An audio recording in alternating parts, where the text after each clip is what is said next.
Hello everyone and welcome, and thanks to Maria from the Theatre Royal and to Fuller's. I'd like to acknowledge the traditional owners of this land, the elders past and present, and particularly the present right here with Nathan, and it's an honour to meet on their land. Tasmania Performs has worked with Nathan for the last 3 years, pretty much, towards this production, and it's been an absolute joy and an honour every single day, and I know you're going to enjoy meeting him today. The production was commissioned by the major festivals initiatives, so the Sydney Festival, the 10 Days on the Island Festival that was the important host festival, and the Melbourne Festival. It premiered at the Opera House in January to 7 rave reviews, and it was a pretty exciting time, and we're about to open at the Theatre Royal as part of the 10 Days on the Island Festival, along with all the other activities that they bring to the island. So Nathan, we're in a bookshop. Let's start. You've just written a play. It's opened at the Opera House, so you must have spent hours at the school library and in bookshops. About 2. Right. Total over a lifetime. Yeah, that's it. Okay. So I should also acknowledge the elder Jim Everett, who's played a part as a mentor for Nathan in the development of this work. Okay, let's start with your origins. Yep. So your family comes from the Cape Barren district. If you can just give us a little bit about the Aboriginal heritage that you stem from. Yep, too easy. Am I on? Yep. G'day everyone. Nice and close. Yep. So my people originally were the Turrawullaway people from the northeast of Tasmania, but obviously our people were taken to the Bass Strait Islands by sealers, people that were hunting seals. And so our fellas have been on the island since about I'd say about the 1830s or late 1820s. Anyway, so them sealers, them women that they took, stole and traded, they formed a community, which is, you know, the Tasmanian Aboriginal Bass Strait Island community that we have today. And, you know, one of them sealers, there was a Maynard, there was a Mansell, there was an Everett, there was a Beaton, there was a Burgess, there was a Brown.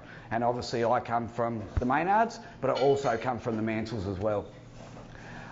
In the late night, we lived there quite happily, you know, fair enough our mob were, you know, Turrawullaway people, but we had a really deep connection with them islands too, you know, formed it really quickly.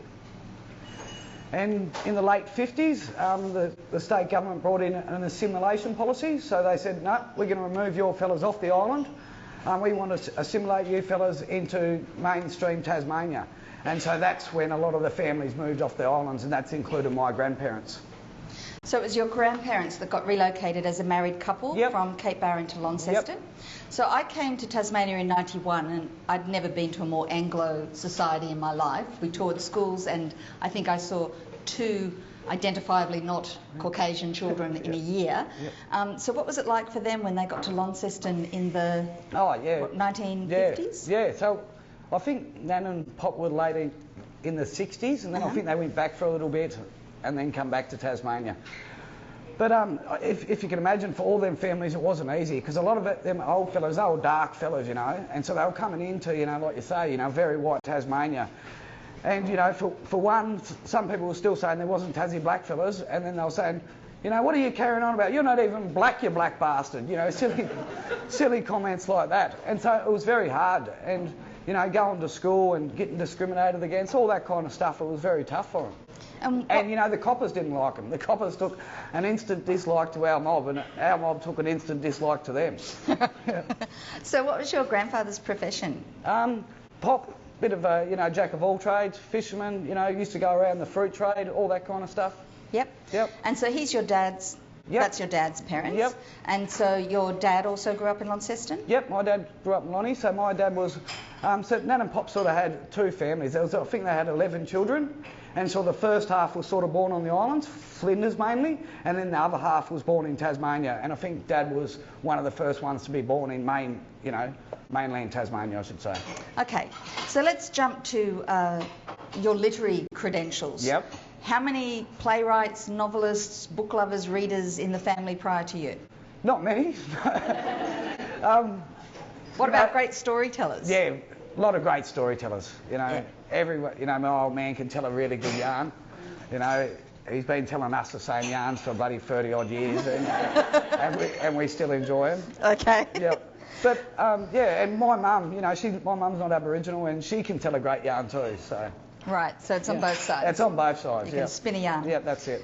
Okay, so can you give us a little overview of your life from childhood sort of through to your 20s? So what was school like? What were your hobbies? What kind of kid were you? Yep. Yeah. Bit of a cheeky kid. So I grew up in Mayfield. That was the first place I lived. So Mayfield in Launceston. Went to Mayfield Primary School. Really loved primary school. Really enjoyed it. And because I loved my sport. So they could always say, Nathan, you're not allowed to play sport on the Friday if you don't behave yourself in the class. And so I did. Right.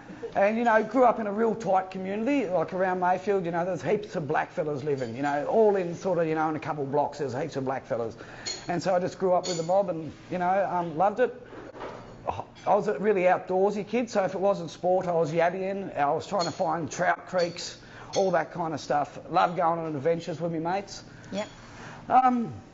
And also had my parents on my mum's side who were really good grandparents, and they had a shack down Beachford and they used to take me down there, and and I think Pop really introduced me to that strong work ethic and that kind of stuff. He was always getting me to do something, but there was always a reward afterwards and stuff like that. Yeah. And what's your mum's heritage? Mum always reckons she's a pirate. That's the best answer to that question. Mum doesn't know, I don't think, to be honest with you. She hasn't done much research. And every now and again she'll say, yeah, I'm a black fella from up New South Wales. And I say, all right, show me a bit of your culture, and she'll get up and do a dance, make a dance. It's quite funny, actually, yeah. So what was your favourite subject at high school? So high school was a bit different. I got to high school and I became the class clown straight away. And I think that was my way of dealing with this big, going from Mayfield Primary School to, 600 kids at Brooks High School. Yep. And so I just became the class clown. But there was a couple of things I loved. One was ag studies. Loved ag studies, so cattle handling, that kind of stuff. And the other one was speech and drama. So a bit of a contrast there. It was only two things at school I actually went all right at. Mm-hmm. And So when you left school, what happened next? So when I left school, I started cutting wood with my uncle. Mm-hmm. So, and if you can, I'm not a big fella now, but I was like 48 kilograms and the blockbuster was probably 35 kilograms. So I'm trying to split the wood and after that I went and worked for Tas Wool Company, Coates Payton.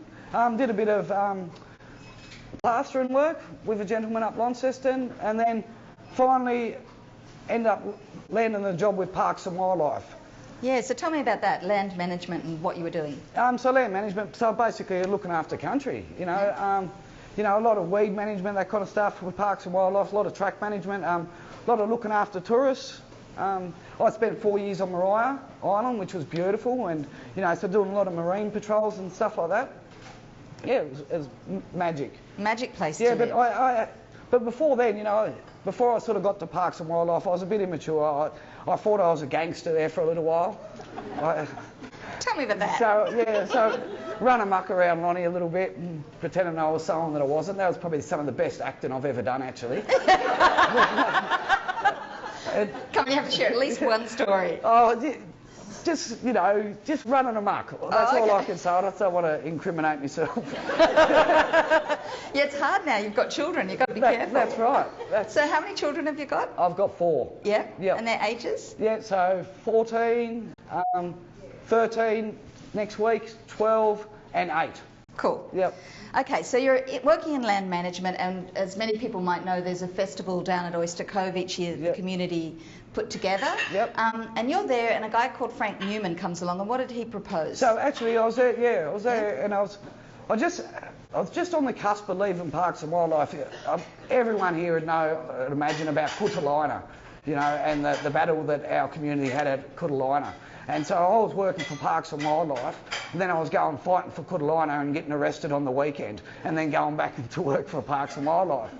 And I thought, I felt like I was selling my soul because, Parks, we're signing off on this. So I end up I was on the cusp of leaving Parks, and I went to our festival, Putalina Festival, which is all should get along to because everyone's invited and it's a great festival. So next year, please come along. But I was there, and there was a cousin called Elliot Maynard, who's a amazing actor, done a lot of amazing things. He was in a play, Jane Harrison's play called Stolen for many years. And he was there with, Frank Newman from Terrapin. And they come up to me and said, "Oh, Nate, would you like to audition for this show?" And I was like, "Oh, yeah, why not? You know, I haven't done nothing like this since I left high school." And I didn't really take it serious, to be honest, first. I said to Frank, "Oh, well, I've just come down the East Coast. We're with the community. I'm going to go out and probably have a few tonight. I'm going to be hungover, mate." And he's like, "No, that's fine. You know, rock up."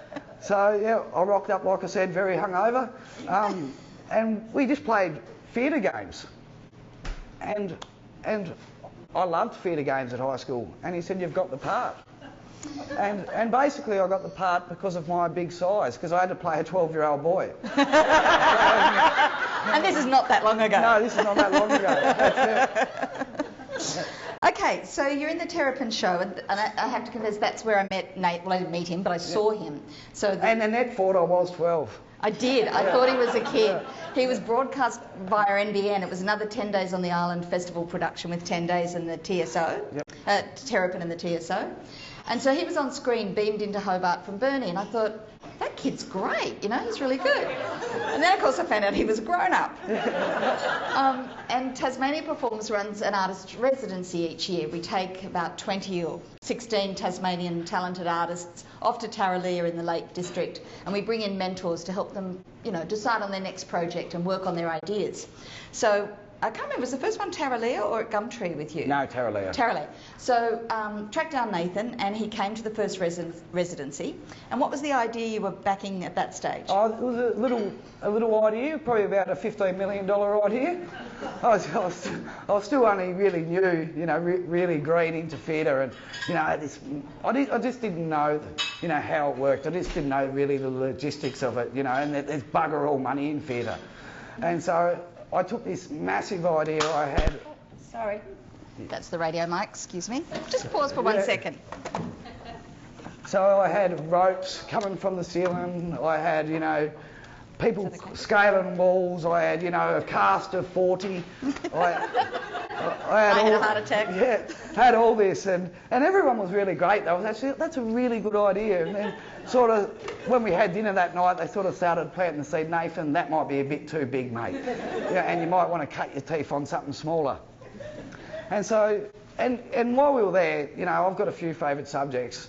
You know, my children, of course, Hawthorn Football Club and mutton burden. And I could talk the ears off for weeks about the three of them. And so I was talking their ears off about mutton burden. And they basically, a few people said, you know, maybe mutton burden is your story. Maybe you should tell a yarn about burden, you know, for your first story. And I thought about it. I thought, how could I do that? And then I just basically went away and started writing. Yeah, and so then about a year later... Yeah, it was a little bit earlier than that, actually, that I wrote, I don't know, about 15 pages, 20 pages. Yeah. And then I took them into you. That's right. So, that's right. In between that year, once I'd met Nathan, you know, obviously a natural storyteller, obviously full of unique stories to tell. So we worked together, got a couple of things sorted, a computer, a dramaturg, some advice about theatre. The Theatre Royal were fantastic, giving him complimentary tickets to go and see some shows, just to understand what the form was and why you couldn't have 35 people on stage in your first show. So we did all that. And then you brought a couple of pages of your writing to the second residency. I think that's right. Yeah, I took some into you first, and then you gave them to Peter. Ah, is that right? Okay, and then we got Peter Matheson. So Peter Matheson is a dramaturg, and people outside the theatre may not know what that role is. Do you want to share what a dramaturg does when you're writing a play? Basically, they're an editor. So they're a person that you can, you know, give your work to, and they can give you good feedback, or hopefully good feedback, and that's what Peter does. You know, and you know, they'll support you through your journey. Yeah. Yeah. So from there, the play, Nathan spent a year working really, really hard, writing numerous drafts. Yep. And I can't remember the sequence, but somewhere in there we took you to talk to David Malakari, the artistic director of 10 Days. Yeah, so what happened there is we went to the second Tarraleah trip, and this time, you know, I took the season, and there was Louisa Gordon from 10 Days on the Island. She was there, and she said, "Oh, I think David might be interested in this." So that's when we went to David, and David, yeah, basically, oh, that's right, and I got accepted into Yarramundi Aboriginal, Yarramundi Indigenous Playwrights retreat. So that was a 2-week residency in Sydney with Peter as your dramaturg and working with a whole group of mob that are all working on their productions. So there was another 6 playwrights there, and there was a heap of actors. So every day you was workshopping your play. You know, it was amazing. You know, there's no way in hell the season could be where it is if it wasn't for that 2 weeks. Having that luxury, you know, of having actors in the room and being able to hear it every day. Every change you make, you get to hear it the next day. And, you know, like they say, you know, a lot of the times you don't know what it is until you hear it or you see it on the floor. Yeah. And that's what Yellow Monday was really good for. Yep. And Tasmania performs, when we were working with Nathan, he went off to Yellow Monday. I remember saying, look, there's some big names going to that event, Nathan. They'll do a reading. And I was thinking, oh, I hope it's okay, the public reading, because you were new to the game and the script was a bit rough sort of when it went off. Yeah. And so I flew to Sydney for the closing night, and guess which play was picked to be the closing of Yellow Monday? This fella's. And you go, Tasmania performs, kind of aims to help artists go beyond what they think is possible. It's a bit hard with him because he dreams really, really big. So I'm just playing catch up all the time. So there we are in the Carriageworks Theatre in Sydney, and the house just loved it. They laughed and laughed. We were up the back, and I remember seeing that when you see an audience kind of rock forward and rock back like an ocean, they start to get that rock and roll. You go, oh man, he's on to something. So it was really a huge success. Yeah, and a relief. A major relief. I remember me and Annette sat at the back row somewhere, and it was just them first couple laughs, and we're like, whew, and we looked at each other and was like, yeah. She's good to go. Yeah. So then after that, it was 10 days. It is a labour-intensive industry, theatre. It takes money to put it on professionally and do it well. And we had a couple of challenges with your script because we needed an Aboriginal cast, a skilled Aboriginal cast. And while we have a wonderful community here, there's not many that have had formal training or much experience necessarily as performers. So we knew we'd have to cast nationally, and it needed a set, it needed a whole lot of things. So the Major Festivals Initiative is a large kitty of money that all the festivals around the country, the big festivals, put into a central pool so that projects of national significance can happen. And without that, and 10 days taking us there, you wouldn't get to see what you're all going to see on the stage at Theatre Royal. Yeah. But also, none of that works if you haven't got a really great idea, and Nathan had a really great story. So do you want to talk us through... and then I'll just mention, we got 100 grand from Osco there. That's true, the Australia Council, and a number of little grants from Arts Tasmania as well. Yeah. So lots of people backing Nathan, because when you see someone who's talented and hardworking, you want to be there with them on that journey. So the season has a couple of themes. Let's talk about each of them. So the story, they're going to hear about mutton birding. Now, you know what that is. Hands up who here knows what mutton birding is. Oh, get out. See, that's so refreshing. You ask this question in Sydney, you'll be lucky to find one. Yeah. That's it. That's right. That's it. Tell me what lights your fire about mutton birding, and you've only got 4 minutes or we'll be here till dinner. That's it. Basically, you know, I know that my family have been mutton birding since the beginning of time. There's been someone in my community that have caught mutton birds every season from the beginning of time. Fair enough, mutton birding might have evolved in that period, but the practice has still been basically the same. And that lights me fire. What lights me fire is that's my culture. You know, that's where I feel the most strongest, connected, you know, in touch with my country. And, you know, with my community. You know, when you go to Muttonbird Island, it's 99% blackfellas. I see cousins that I don't see for a year, but I always see them on the bird island. It's them yarns you get from the elders. It's all the memories and the stories you create then. It's all the history that they tell you about your grandmother, about, you know, your grandmother's grandmother. It's all them yarns.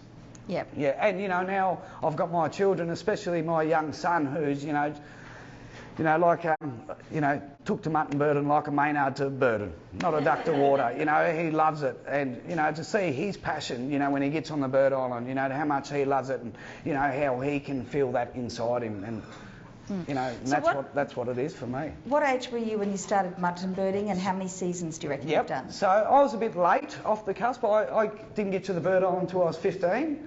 And that was basically, I think, you know, because Dad and Mum didn't want to send me away from school to go to the bird island. My dad, was taken to the bird island since a baby, and he was forced to go.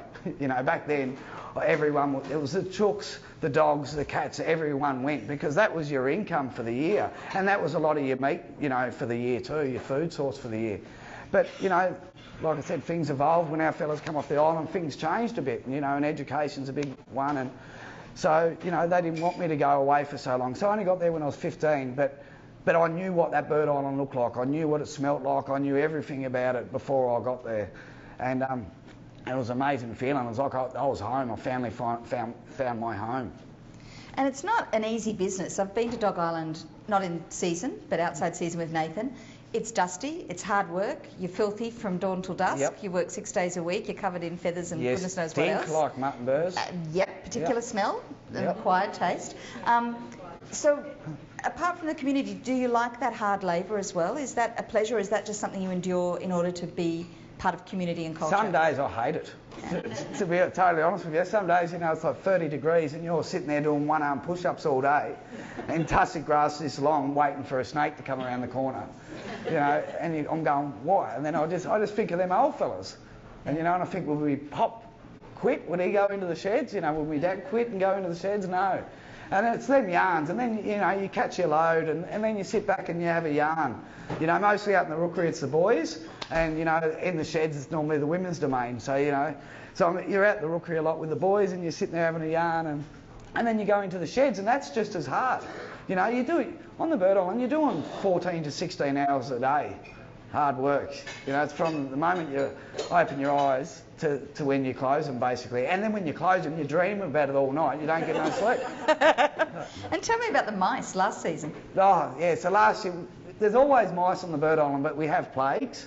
And so there was a big plague in the 80s. And then there was a plague last year, and it was just horrendous. Like, I remember going out one stage there and just went outside to do something. And there's little mice jumping all over the place. Like, the whole place was just mice jumping all over the place. I'll let you know, they don't get into our processing shed. Yeah, that's sealed. Yeah. But it's just around the, the sort of the living quarters. And okay. Your son, so Clay, who's possibly the most beautiful child I've ever seen. Yep. He was walking around in Sydney to see the show, and a modelling agency wanted him. But anyway. Yeah, if it wasn't Burton, or if it wasn't Playwright, and I was going to open a stud farm. Okay. The humility. Bit like an oyster. The oyster might be ugly, but the pearl's beautiful. Okay. So, how did you feel as a dad who's so passionate about culture and that tradition when your young fellow, I think he was 8 or 6? 6, did his first mutton bird season? I was proud as. Could have cried. Yeah.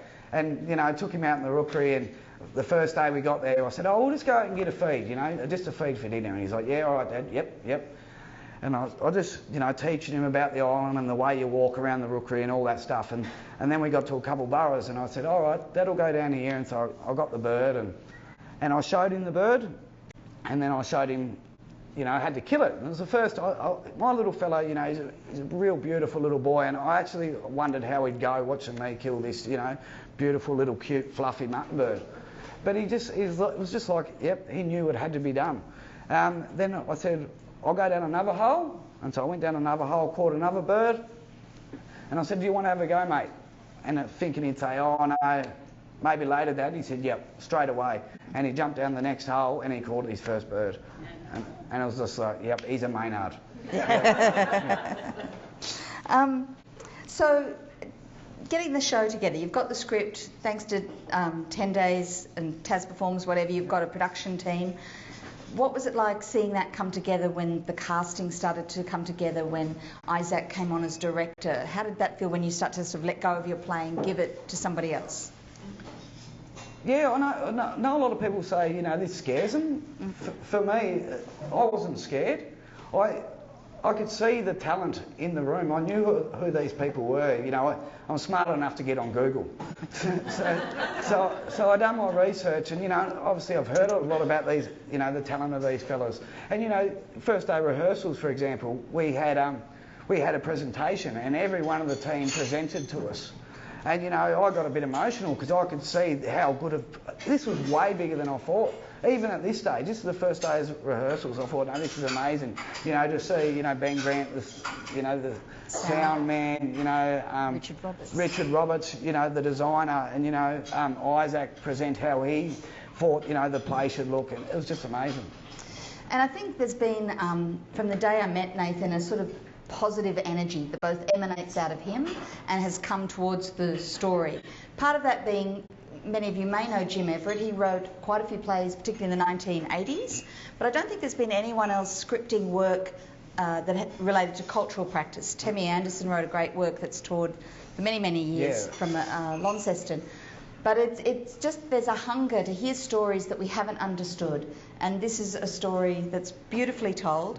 And so every time we took it somewhere, so we'd go to talk to the director, or we'd go to approach an actor that we wanted, like Trevor Jemison or Kelton Pell, they would simply read the story and go, yep, I'm on board. Yep. And that made it so easy. Yeah, and I think a lot of that, you know, talking to them, you know, fellas, you know, they've been in Secret River for a long time, and, you know, Secret River is a hard story, you know, and it must be, you know, a tragic story, and it must be hard for them fellas to play that story every night. So I think the season, because it's so light-hearted, you know, and it's a happy story, it's a story of celebration, I think that's what really appealed to them. Yeah, and I think to audiences too. We've had you know, obviously the Aboriginal community has many dark stories and challenges that it faces, and our stages tend to explore that, and so does our screen, and to have one that's about survival and family and fun. Yeah. Yeah. Yeah. So how important is it, the coming together at the island, that 5 weeks? What does that mean to community? Oh, it's huge. I don't think it's any secret that we've lost a lot of our culture in Tasmania. You know, we got it taken away from us. But this is one thing, you know, the burden. There's a few things, you know, like our shell necklace string, and, you know, a lot of our basket making and stuff like that.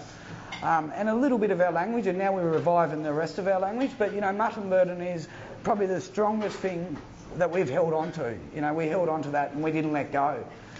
And, you know, and we all feel that sense of pride. You know, when I was talking a minute ago, how proud I feel, we all feel that sense of pride when we're on the island, and that connection. We know that we are so unique. Yeah. You know. Now tell me about that, because, you know, you're very strong in the community here, very well known, but then we went off to national events and events with international, you know, APAM and things, the Performing Arts Market. And I remember you being a bit surprised that even Aboriginal members of other states weren't across the presence of the Tasmanian Aboriginals. That misinformation about the end of a tribe was more dominant than you thought it would be. Yeah, it was really a shock for me, you know, being brought up in Tasmania, and, you know, I copped a lot of racism. My family, you know, when you got the last name Maynard, you can't bloody escape it in Tassie. And, you know, and I didn't want to either. And so, and then so getting up there and no one sort of knowing about our mob, or knowing a lot about our mob, and, you know, people saying, oh, I thought you fellas went with Trug and Innie, and all that. It was a bit of a shock. Yeah. And, you know, I just think that highlights the deficiencies in the education system here in Australia. You know, I don't think we should wear that. So do you think the show's going to help address any of that in terms of profile and story? I think it definitely did in Sydney. To Tassie audiences, you know, I think most Tasmanians know we're about, you know, so... But, you know, for the few that don't know about, you know, or know a lot about us fellas and our, you know, strong connection with our community and our culture, you know, excellent. That's a bonus. So your career was land management. Yep. And politics and community and dancing in the community. Yep. We haven't talked about that, actually. Talk about how you got into dancing. Yeah, so I, when I was young, there's actually a dancer in the back here somewhere, sits her. Or she might have taken off. She's just got her back to you getting the coffee. Yep. You're obviously bored. Yeah, but we formed a dance group called Pakana Kana Plila, which just means Tasmanian Aboriginal dancing. And we got taught a few dances by a few people in the community, and we, you know, was reviving our dance, and we loved it. And so we started doing that, and I done that for about 12 years. Since is still doing it. Put your hand up, Mansell. She's hiding. Yeah, and you know, fair enough, I love practising my culture, I love that dancing element, but I love that performing element too. Yeah. So, how old are you now? 36. 36, almost growing up. Yeah, almost. Okay, so what's changed? Your play has only just been on stage, but you've been kind of a year in the arts community now, the theatre community nationally, potentially internationally, talking to colleagues. What do you think's next for you, and what other projects are happening? So just, I've got a few other projects on the go. So I've got, I don't know if I can, I've got a play, I think I can speak about it, that Terrapin Puppet Theatre are interested in, and they're going to put it on next year. It's a kids show, and that'll tour Tasmania and hopefully somewhere else. I've got another work in progress, and I've got a movie that I'm working on with a couple other writers. And I can't give much info, sorry. Oh, yeah. Fame. Yeah. And what's your aspiration? Do you hope to write full time? This is it. Yep, this is it. I'm going to take it with both hands. Yep, this is all I want to do now. Yeah. And what is it that excites you about it? Well, it's just that I get to tell a yarn. I get to use my imagination. You know, every day I get to tell stories and I get to use my imagination. And, you know, I've done the crap jobs.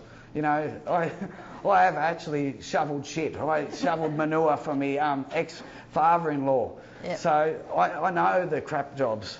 And I know this is bloody great.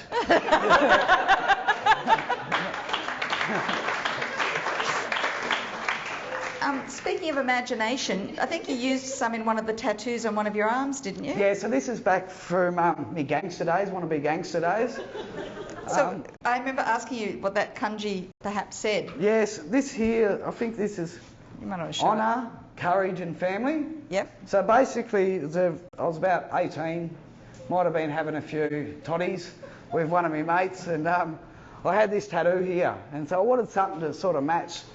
And he just got a tattoo gun given to him from my cousin who just got out of jail. And so basically it's a little engine. It's sort of, you get out of a remote control car and they put it on a fork. The fork's the base. And then you've got a needle, and then they've got a wire that goes to a tape deck. And you press play on the tape deck and the needle starts, the engine starts. And anyway, and so we had a couple of coasters there that we were putting our beers on, and so we just, oh look, Chinese writing, great. so he sketched it on, and we had no blue ink, we only had red. That actually goes pink, and that's how I got that tat. And that's basically all my tattoos, basically. It's the same kind of stories. So what do you tell your kids about them? Oh, I say that's Lily and that's Jayla. And always remember Lily, because Lily, you know, she's a little bit of a left foot, you know, always falling over. Lily and Jayla are his daughter's names. Yes, so I always remember red for the blood, because she's always falling over. Okay, let's jump to the show again, back on track. So you're at the Opera House and the show's about to start. Yep. There's a full house. Yep. And you've got family, about 13 family members travelled to Sydney for the premiere there. How did it feel? Oh, amazing. I'm very nervous, extremely nervous that opening night. You know, because I know sort of my sense of humour is loved by the Aboriginal community, and I know it's sort of, you know, loved by a lot of Tasmanians, but I didn't know about these, you know, flash Sydney-siders. I thought, how are they going to go? And there's, you know, I could see there was a lot of middle-aged, older ladies walking into the audience, and I thought, geez, and they were dressed really lovely, and I was thinking, how are they going to deal with my sense of humour and my potty mouth? And, but, you know, same kind of thing. 2 minutes in, heard the laughs, and it was just, just a major relief.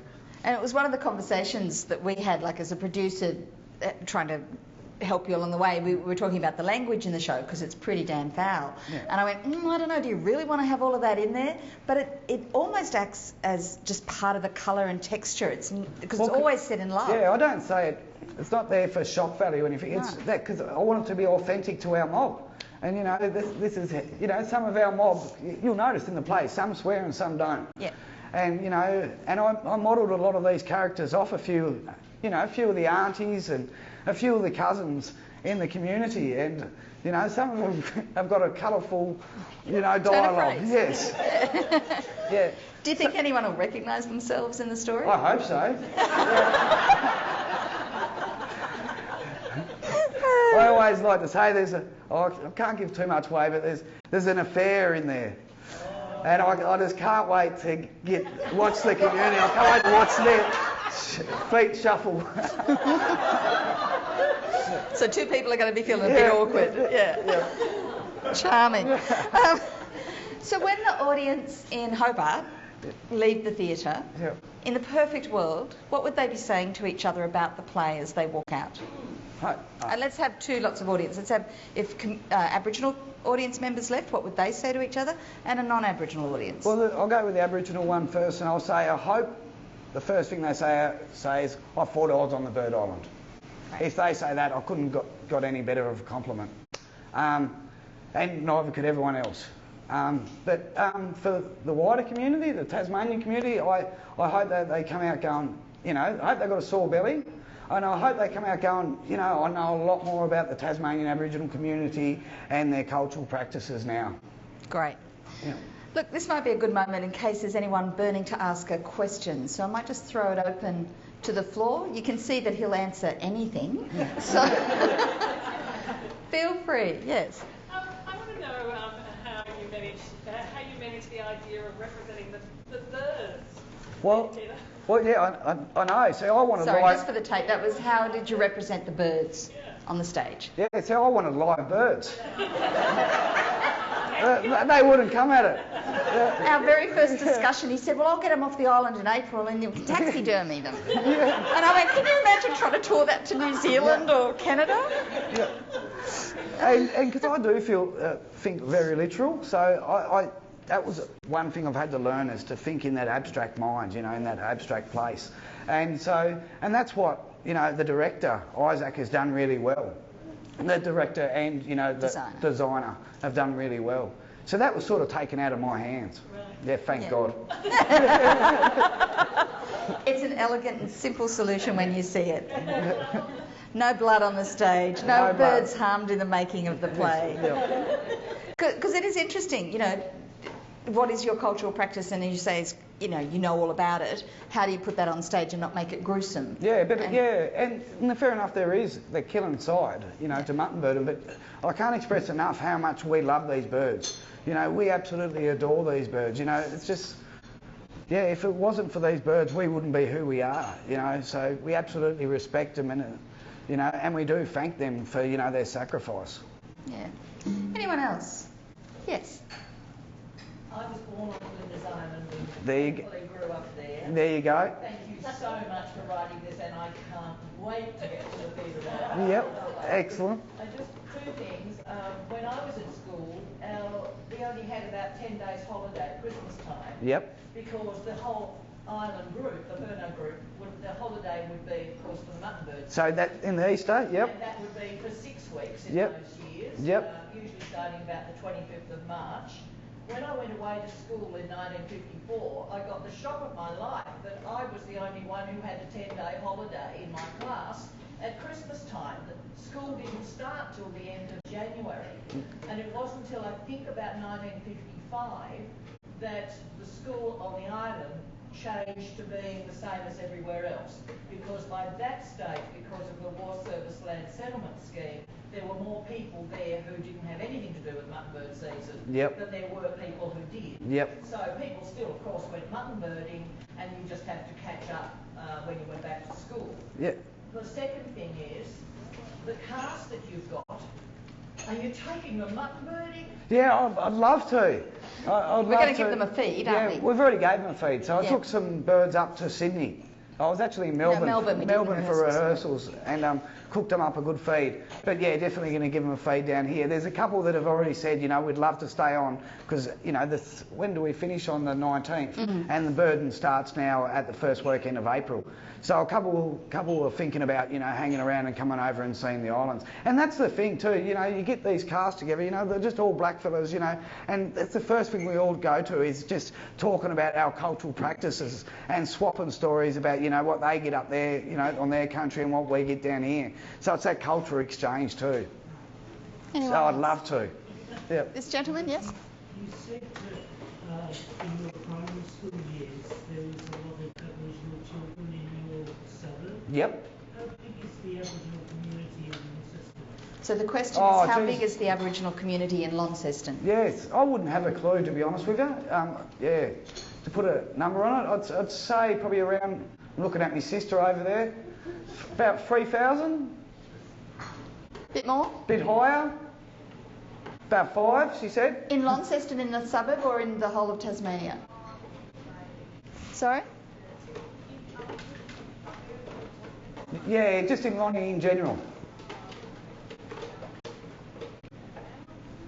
About 1,000 in Launceston. Oh, maybe. 1,000 in Lonnie. Yeah, she's only taken a punt too. Yeah.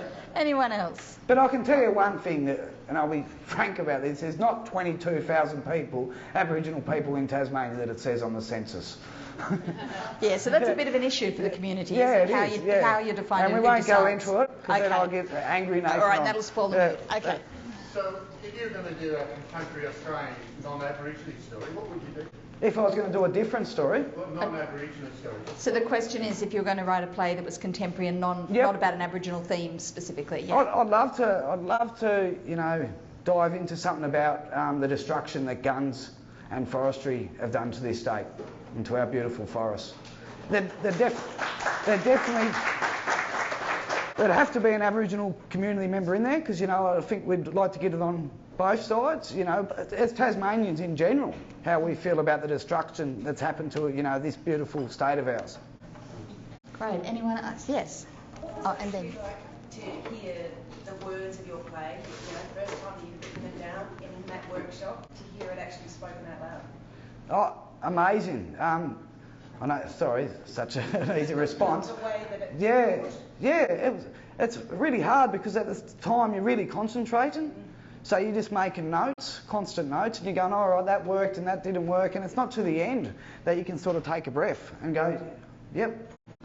Maybe talk about, and I will come to the question over there, the idiom. So the guys, we had this beautiful cast of the best professionals from across the country, and then they met Nathan and went, oh, we've got to learn to speak like that. Yep. Yeah. It was a bit tricky, wasn't it, the accent? So what we done, and you know, my lingo is nowhere near as thick as some of our old co's in our community. Some of our old co's, you know, you really see, there you go, word co's, just like you fellas, you mob, you know, and some of them, you know, talk in a real thick, you know, idiom lingo. And so what we done first is we brought Isaac down a couple of weeks before rehearsals, and we just invited him to just a shindig, and we had a couple of drinks, and you know, just let mob talk, and he could really get an ear for, you know, the way our fellas, you know, speak. And you know, you go up and you listen to Noongar speak, they speak different to Murray speak, you know, to Koori speak. Everyone's got their different lingo. And that's where they heard the song, isn't it? Yeah. That night. Yep, that's when they first heard Born on Old Cape Barren. Which you'll hear in the show. Yep. Now there was a question over the back there. Yes.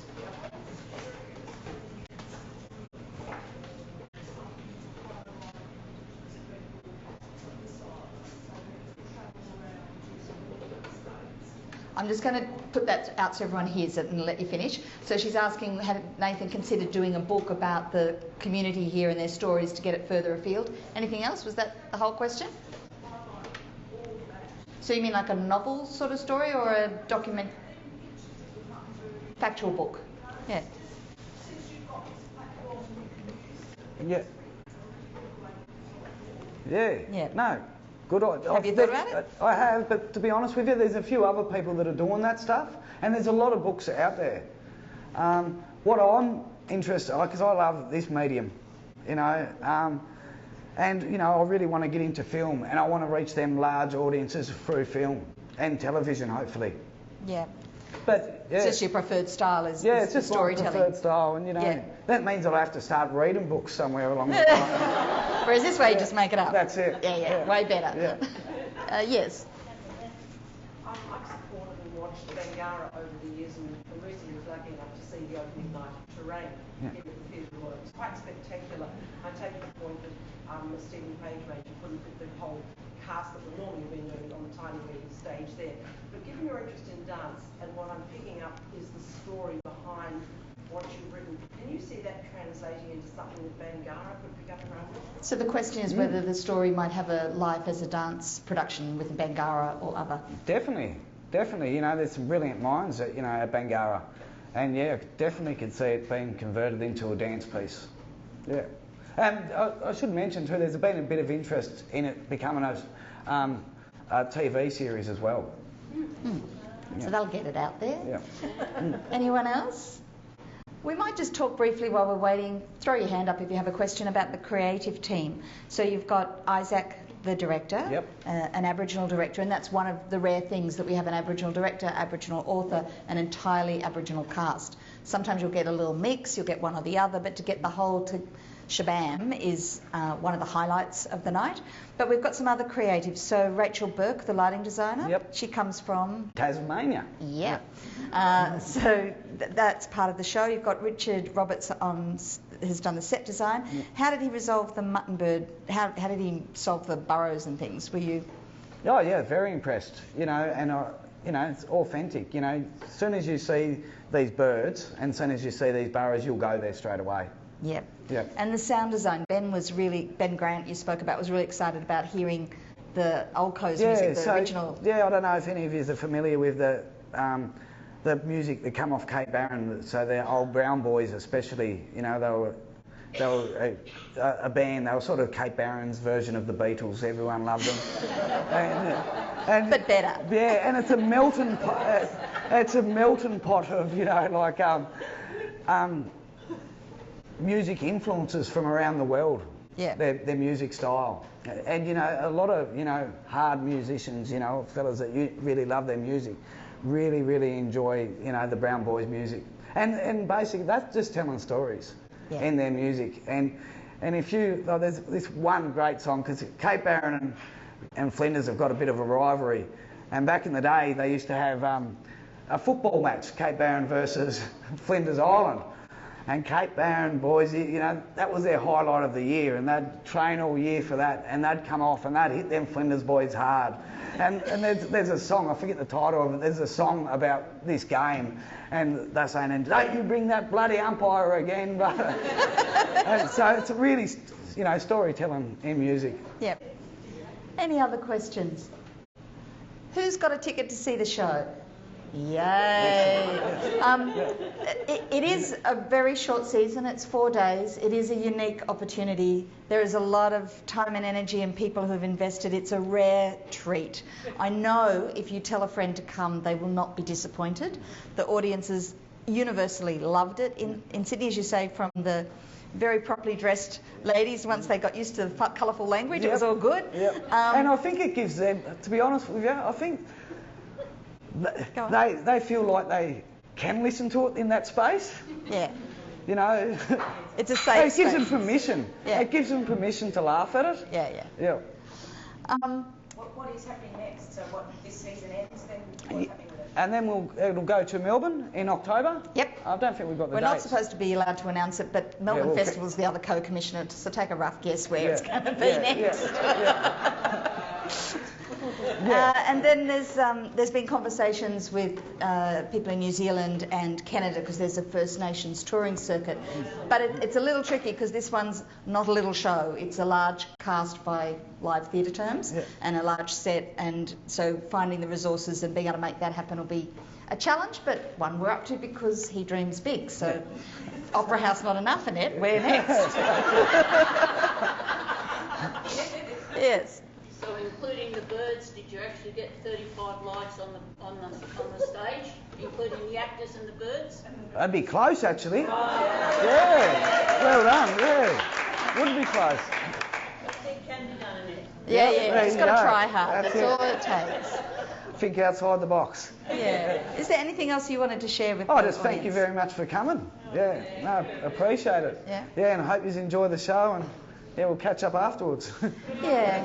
Thank you. And thank you everyone for coming today. Thanks, Fullers with a Space, Theatre Royal, 10 days. Annette. Me one Thanks, night Annette.